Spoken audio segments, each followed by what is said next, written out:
So keep solving our physics GRE 63.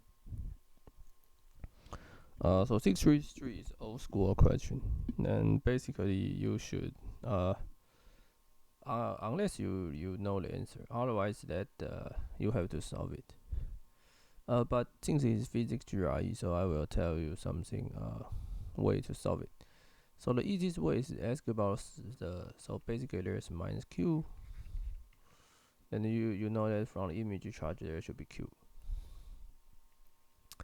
and ask about the current the density. So all I know is that what is the unit of the current density, the surface density should be q over the area. So the unit should be charge over the area. So which one has the charge over area? This one is not okay because this is charge over distance, and not okay. Probably okay.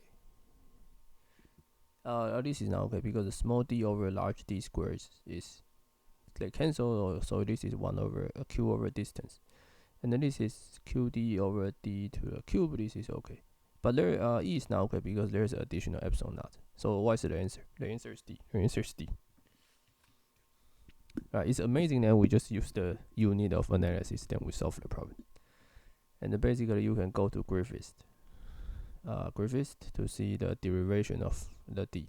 I don't want to show it here because this is the standard electrodynamics question, which I think you can go online and Google everywhere and find answer D. But I just tell you that in the GRE physics, all you need is the guess answer. You need to use the unit analysis everywhere to get the correct answer.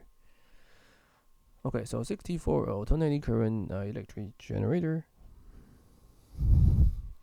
has the fixed impedance. So impedance is Rg plus Jxg. So this J is basically imaginary, which is used to supply power to relative passive load. So there is a passive load, and what the maximum power? Okay, so if you want they matches, then basically their imaginary sum of their imaginary power should be 0. Okay. Now this is the common sense of the imaginary